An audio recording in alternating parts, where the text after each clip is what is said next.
In the heart of downtown Los Angeles, under a dimly lit streetlight at 2 o'clock in the morning, a lone figure stands outside an unassuming fast food joint. The sign above reads Rapid Food Delicacies. It's a small establishment with simple neon lights and a long queue even this late into the night. As we step inside, the air is thick with the aroma of sizzling meat and steaming fries. The room is dimly lit, casting shadows that dance across worn-out tables and chairs. A few old advertisements hang on the walls, depicting happy families enjoying meals together. But as your eyes adjust to the light, you notice something peculiar. These aren't ordinary ads, they tell a different story. In one corner, an advertisement reads Taste the Speed of Tomorrow, dated 1948. The figure at the counter is not just any employee but someone who has been here since the beginning. They are elderly. Now, with lines etched into their face and eyes that hold stories untold. The man's name is Harold, and he was there when it all began, when a young entrepreneur named Ray Kroc transformed an obscure hamburger stand in San Bernardino, California, into one of the world's most recognizable brands. As we sit down at a table, Harold reaches into his coat pocket and pulls out a small leather-bound journal. He flips through its pages, revealing entries from over 70 years ago. The first page dates back to 1948 when Ray Kroc made his initial visit to the originals, as they called it then. Ray came in with this big smile, Harold whispers, pointing at an entry written in a shaky hand. He was so confident about what he wanted to do. He turns another page and reads aloud, Ray wants me to join him back in Chicago. He talks of dreams bigger than anything I've ever imagined. The journal entries paint a picture of Ray Kroc's relentless in the bustling streets of mid-20th century America. A new era was unfolding. The golden arches of McDonald's began to appear on cityscapes like beacons in the night, promising quick meals and convenience. But as these chains spread across the country, something dark lurked behind their gleaming exteriors. The story begins with Richard and Maurice McDonald, brothers who had a vision for revolutionizing fast food. They imagined creating a system where customers could order, pay, receive, and eat their food without missing a beat. At their first restaurant in San Bernardino, California, they implemented what would become the blueprint of modern fast food: standardized portions, assembly line service, and efficiency at all costs. But this was just the beginning. As the McDonald brothers expanded rapidly across Southern California, their vision evolved into something more sinister. They began to experiment with cheaper ingredients to keep costs down while maintaining a facade of quality. It wasn't long before other entrepreneurs noticed what they were doing and started copying these practices. Soon, fast food chains sprung up all over America, each vying for market share. The story becomes even darker when we explore the origins of another iconic brand, Burger King. The company was founded in 1954 by David Edgerton, a former McDonald's employee who left under mysterious circumstances after an altercation with Richard and Maurice. Some say it was over alleged mistreatment, others claim he witnessed unethical practices firsthand. Regardless, as Edgerton set up his own chain, Burger King quickly became the arch-rival of McDonald's. As these chains grew in popularity, they also expanded their reach into other industries. The first KFC restaurant opened its doors in 1952 by Colonel Harlan Sanders. He too had a vision for quick and convenient dining but took a different approach with his secret recipe of fried chicken. However, even here we find shadows. In the early days, KFC was criticized for using diseased chickens to keep costs in the heart of bustling Los Angeles. In 1948, a small restaurant called A&W Root Beer stood proudly on North Vermont Avenue. It was just another day for Richard O'Keeson, who ran this modest eatery alongside his brother Lloyd. Little did they know that their humble business would soon become part of one of the most powerful and enigmatic stories in American history: fast food. Richard had big dreams. He envisioned a world where people could enjoy delicious root beer quickly and conveniently. His vision was simple yet revolutionary, but it came with its share of challenges. The mid-1940s saw an economic boom that brought about a rise in consumer culture. With cars becoming more affordable, Americans were hitting the road like never before. This new generation needed quick meals that could be consumed on the go, a perfect opportunity for someone to seize. One day, Richard and Lloyd received a visit from a man named Frank McCombs. He was an ambitious entrepreneur with grand plans of his own.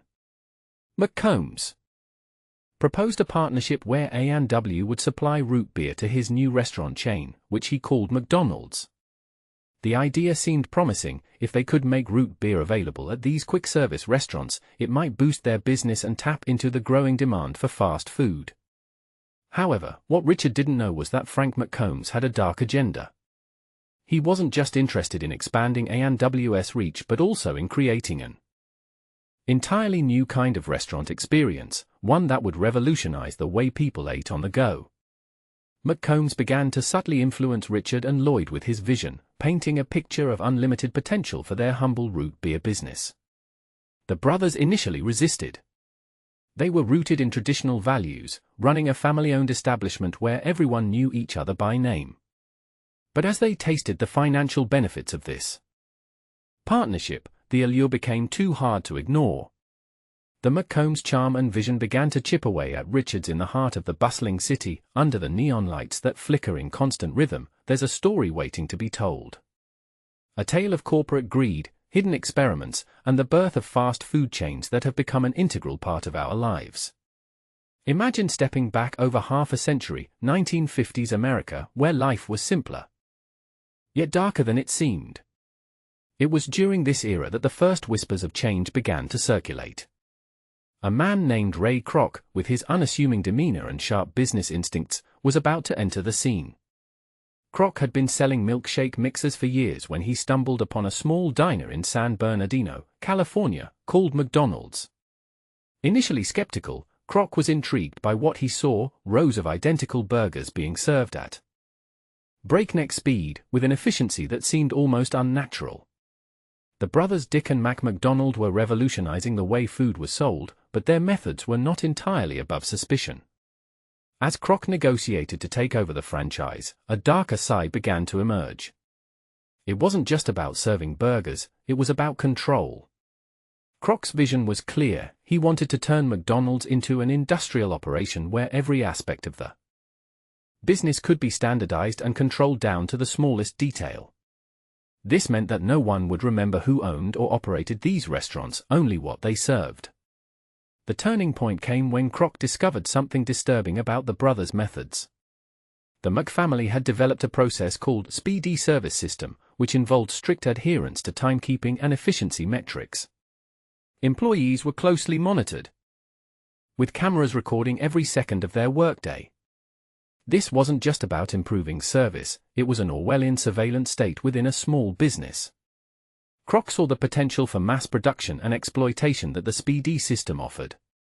He quickly bought out the McDonald brothers in 1954, taking over what they had built with little. The fast food industry has grown from humble beginnings into a global behemoth. Yet, behind the golden arches and familiar logos lies a story of hidden truths and darker realities.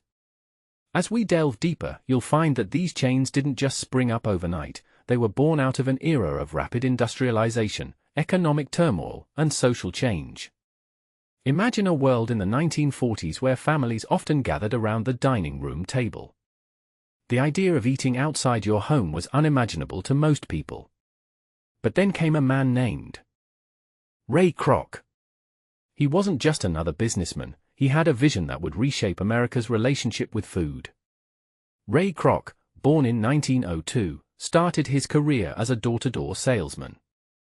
His persistence and sharp business acumen led him to join the team of brothers Dick and Mac McDonald at their humble hamburger stand in California. The McDonalds were known for their efficient assembly line process that could produce hamburgers quickly and cheaply, something unheard of in 1948. At first, Kroc was just a salesperson trying to sell the company's milkshake machine.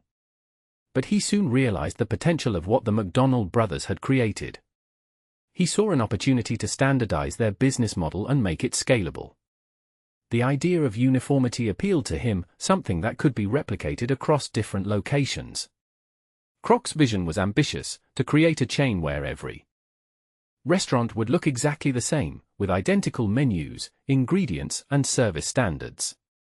This concept wasn't new. It had roots in early 20th century department stores like Sears and Roebuck, which pioneered standardized retail environments. But Kroc took this idea further by applying it not just to products but also to people.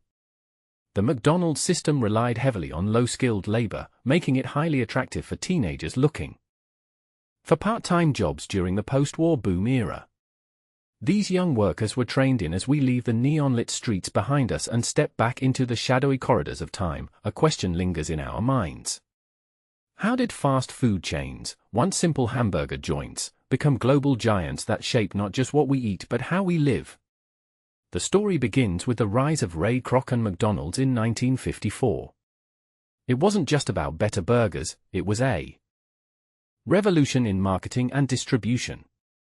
Kroc saw an opportunity to standardize everything: ingredients, service, even the smiles on his employees' faces.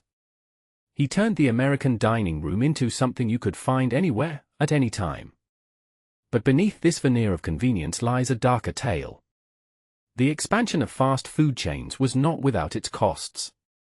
They brought about the homogenization of culture, where local cuisines were replaced by golden arches and golden hamburgers.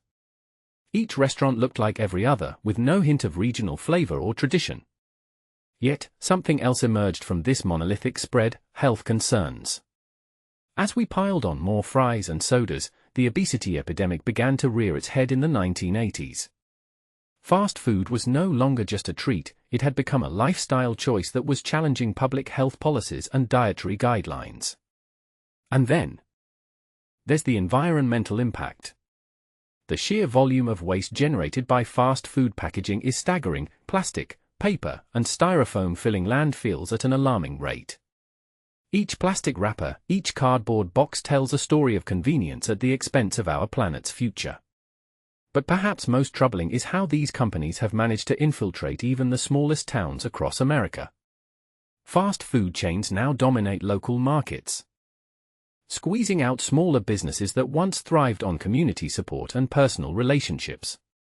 These stores are not just fast food outlets, they are symbols of corporate control and a loss of individuality.